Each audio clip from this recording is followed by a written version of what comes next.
इस वीडियो में हम गाला पेपर सेट पेपर नंबर 5 विषय विज्ञान विभाग 1 का अध्ययन करेंगे, जिसमें पहले 4 प्रश्न बहुविकल्प वाले होते हैं, जिनमें से हमको एक सही विकल्प पसंद करके उत्तर देना होता है। पहला प्रश्न है, एक तत्व की परमाणु संख्या 13 है तो उस तत्व के सबसे पास का उत्कृष्ट गैस यानी निष्क्रिय गैस कौन सी है। तो यहां पर देखो, एक तत्व की परमाणु संख्या कितनी है 13, तो उसके पास की उत्कृष्ट गैस यानी निष्क्रिय गैस होगी नियॉन। तो यहां पर हमारा विकल्प सी नियॉन आएगा, तो यहां पर हम लिखेंगे सी नियॉन।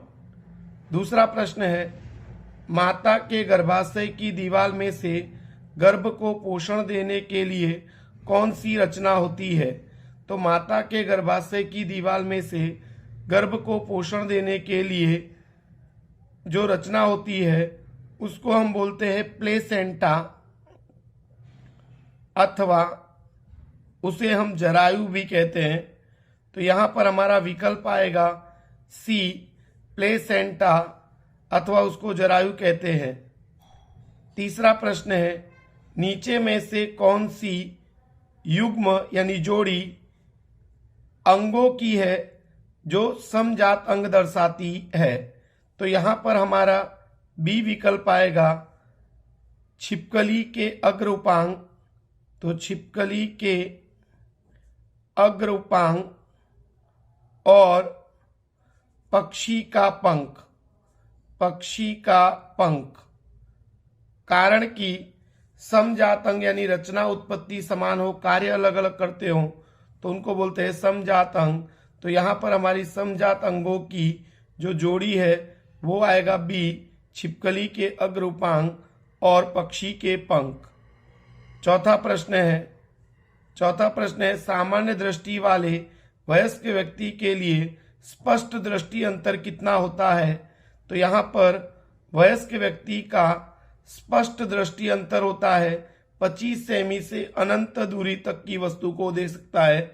तो यहां पर हमारा विकल्प ए आएगा 25 सेमी। तो यहां पर ए 25 सेमी। तो ये हमारे 4 बहुविकल्प वाले प्रश्न थे। अब 5, 6, 7 और 8 ये खाली जगह पूछी जाती है, जिसमें 5वां प्रश्न है, कैल्शियम कार्बोनेट को गर्म करने पर होने वाली प्रक्रिया को खाली जगह है। तो यहां पर देखो, कैल्शियम कार्बोनेट को गर्म करने पर जो प्रक्रिया होती है वह खाली जगह प्रक्रिया है।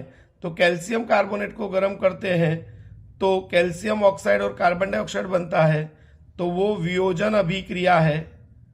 अथवा उसमें ऊष्मा का शोषण होता है, तो ऊष्मा शोषी अभिक्रिया भी हम उसको कह सकते हैं, लेकिन मेरे हिसाब से वियोजन अभिक्रिया लिखें तो ज्यादा सही होगा। छठा प्रश्न है, एथेनॉल में कौन सा प्रकार्यात्मक समूह होता है। तो यहां पर एथेनॉल है, जहां पर हिंदी में एथेनेल बोलते हैं। तो नेल हो तो आपको क्या करने का कि वो होता है एल्डिहाइड समूह। तो यहां पर एल्डिहाइड, जिसका सूत्र है CHO, तो यहां पर आएगा एल्डिहाइड। 7वां प्रश्न है, 2 तंत्रिका कोशिका के बीच में रहे रिक्त स्थान को खाली जगह कहते हैं। तो 2 तंत्रिका कोशिका के बीच में रहे खाली जगह को कहते हैं सिनेप्स। तो यहां पर हमारा उत्तर आएगा सिनेप्स। तो उत्तर में लिखेंगे हम सिनेप्स। 8वां है हमारा, होमोसेपियंस का उत्पत्ति स्थान खाली जगह देश में है। तो होमोसेपियंस यानी मनुष्य का वैज्ञानिक नाम है, और मनुष्य की उत्पत्ति अफ्रीका में हुई थी, इसलिए यहां पर आएगा अफ्रीका। तो हम यहां पर लिखेंगे अफ्रीका। तो ये हमारे 5 से लेकर 8 तक जो प्रश्न थे वो खाली जगह थी। अब 9 से 12 तक के प्रश्न सत्य और असत्य बताना है हमको, सत्य अथवा असत्य बताना है। तो 9वां प्रश्न है हमारा, एल्कीन की अपेक्षा एल्केन यौगिक की क्रियाशीलता अधिक होती है। तो यहां पर देखिए एल्कीन की अपेक्षा कह रहा है कि एल्केन की क्रियाशीलता अधिक होती है, तो ये कथन असत्य है, कारण कि एल्कीन अधिक सक्रिय होता है और एल्केन कम होता है। तो एल्कीन की अपेक्षा एल्केन की यौगिक की सक्रियता अधिक होती है, तो ये कथन हमारा असत्य है। तो यहां पर आएगा असत्य। 10वां प्रश्न है हमारा, एफसीसी कम्ल यह वनस्पति अंतःस्राव है। तो एफसीसी कम्ल वनस्पति अंतःस्राव है, यह कथन सत्य है, कारण कि वनस्पति अंतःस्राव ऑक्सीन, जिब्बेरेलिन, साइटोकाइनिन और एफसीसी कम्ल है, इसलिए यह कथन सत्य है। 11वां प्रश्न है, जब प्रकाश की किरण प्रकाशीय सघन माध्यम में से विरल माध्यम में जाती है, तो कह रहा है कि उसका वेग घटता है। तो ये कथन असत्य है, कारण कि सघन माध्यम से जब विरल माध्यम में जाएगी तो प्रकाश का वेग घटेगा नहीं, बढ़ेगा, इसलिए ये कथन असत्य है। 12वां प्रश्न है, अपमार्जक को प्राकृतिक सफाई कामदार कहते हैं। तो अपमार्जक जो है वो सफाई करने का काम करते हैं प्रकृति को, इसलिए ये कथन सत्य है। तो ये हमारे 4 सत्य असत्य थे, 9 से लेकर 12 तक। अब जो 13 से 16 तक के प्रश्न आते हैं, वो प्रश्न के उत्तर हमको एक वाक्य में अथवा तो एक शब्दों में उनके उत्तर लिखने होते हैं। तो 13वां प्रश्न है, समस्थानिक किसे कहते हैं। तो समस्थानिक किसको कहते हैं, तो जैसे मैं बोलूं कि कार्बन के एक समस्थानिक है, तो यहां पर कार्बन सी, यहां पर देखो कार्बन यानी सी 6 और 12 और सी 6 और 14। तो यहां पर देखिए आपको दोनों के अंदर दिखाई देगा कि परमाणु संख्या समान है। परमाणु संख्या क्या है, समान है, लेकिन द्रव्यमान संख्या अलग अलग है। तो द्रव्यमान संख्या कैसी है, अलग अलग। तो हम कह सकते हैं कि परमाणु संख्या समान हो लेकिन द्रव्यमान संख्या अलग अलग हो, तो उसे एक दूसरे के समस्थानिक कहते हैं।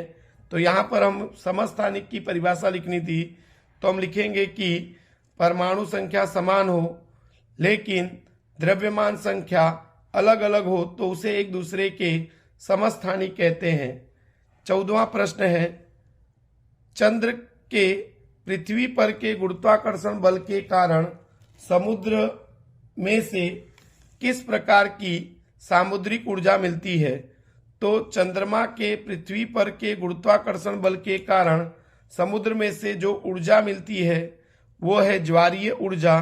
तो यहां पर हमारा उत्तर आएगा ज्वारीय ऊर्जा। 15वां प्रश्न है, विद्युत प्रतिरोधकता अर्थात क्या। तो विद्युत प्रतिरोधकता अर्थात क्या, तो आपको लिखने का एकांक लंबाई और एकांक अनुप्रस्थ काट का क्षेत्रफल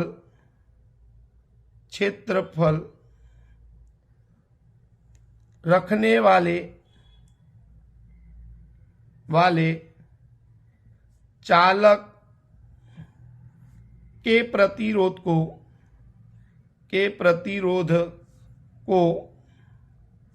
प्रतिरोधकता कहते हैं या विद्युत प्रतिरोधकता कहते हैं। प्रश्न था कि विद्युत प्रतिरोधकता अर्थात क्या।